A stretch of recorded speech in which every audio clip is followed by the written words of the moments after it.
सोन चिड़ैया खबर उड़ती है।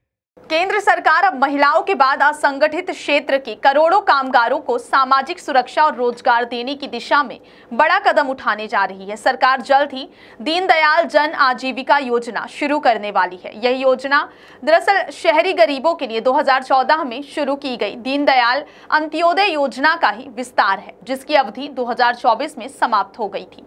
अब सरकार ने इसका दायरा बढ़ाते हुए इसमें शहरी गरीबों के साथ साथ परिवहन, कंस्ट्रक्शन, घरेलू वेस्ट मैनेजमेंट, केयर और गिग वर्कर्स और असंगठित क्षेत्र के 6 कमजोर वर्गों को भी शामिल किया है।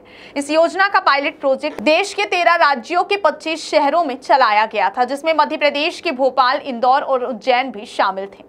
31 मार्च तक चले इस सफल पायलट प्रोजेक्ट के बाद अब इसे पूरे प्रदेश में लागू करने की तैयारी है। खास बात यह है कि मध्य प्रदेश सरकार ने इस योजना से अपनी महत्वाकांक्षी लाडली बहना योजना की हितग्राहियों को भी जोड़ दिया है। इससे लाडली बहनों को केंद्र सरकार की बीमा योजनाओं का लाभ मिल सकेगा। आखिर इस योजना के तहत कौन कौन हितग्राही होंगे और उन्हें किस तरह से फायदा मिलेगा, आइए जानते हैं। इस योजना का मुख्य फोकस कमजोर वर्ग के श्रमिकों पर रहेगा। सर्वे के माध्यम से इन सभी 6 वर्गों के श्रमिकों की पहचान की जाएगी। इसके बाद उनका शहरी असंगठित कामगार पोर्टल पर ऑनलाइन रजिस्ट्रेशन होगा और उन्हें एक पहचान पत्र दिया जाएगा। इस योजना के 5 मुख्य घटक हैं, जिनमें केंद्र और राज्य की योजनाओं से जोड़ना। बता दें कि पंजीकृत आवेदकों की सोशल इकोनॉमिक प्रोफाइलिंग की जाएगी और उन्हें पात्रता के अनुसार प्रधानमंत्री सुरक्षा बीमा योजना, जीवन ज्योति बीमा योजना, जन धन योजना, श्रम योगी मानधन योजना, वन नेशन वन कार्ड, जननी सुरक्षा योजना, मातृ वंदना योजना और आयुष्मान भारत योजना जैसी केंद्र और राज्य की योजनाओं का लाभ दिया जाएगा। स्व सहायता समूहों का गठन। बता दें कि शहरी गरीबों और कमजोर वर्ग के 70% परिवारों को स्व सहायता समूहों से जोड़ा जाएगा। इन समूहों को 25,000 रुपए की सहायता दी जाएगी।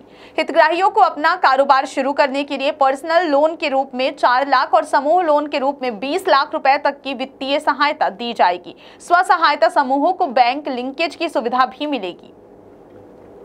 1 लाख से ज्यादा आबादी वाले शहरों में आश्रय स्थल, शहरी आजीविका केंद्र, केयर क्लस्टर और बच्चों के लिए डे केयर सेंटर बनाए जाएंगे। सभी नगर पालिका और नगर निगमों में लेबर चौक का निर्माण किया जाएगा। नवाचार और विशेष प्रोजेक्ट। बता दें कि गरीबी उन्मूलन के लिए नए प्रस्ताव तैयार किए जाएंगे और नगरीय निकायों के समन्वय के लिए सुरक्षा योजना गारंटी केंद्र स्थापित किया जाएगा। इस योजना को लेकर वरिष्ठ पत्रकार रशीद किदवई का मानना है कि सरकार रोजगार देने में कहीं ना कहीं पीछे रह रही है, जिसके चलते गांवों से शहरों की ओर पलायन बढ़ रहा है। शहरी आबादी में वृद्धि के साथ असंगठित क्षेत्र के श्रमिकों की संख्या भी बढ़ेगी, जिन्हें सामाजिक और स्वास्थ्य सुरक्षा की आवश्यकता होगी। किदवई के अनुसार इस क्षेत्र में श्रमिकों का शोषण होता है और इस योजना से उन्हें दुर्घटना या बीमारी की स्थिति में मदद मिल सकती है। राजनीतिक दृष्टिकोण से देखें तो सरकार इस वर्ग को लाभ पहुंचाकर अपना वोट बैंक मजबूत करना चाहेगी। कुल मिलाकर केंद्र सरकार की यह नई योजना असंगठित क्षेत्र के करोड़ों कामगारों के लिए एक महत्वपूर्ण कदम साबित हो सकती है।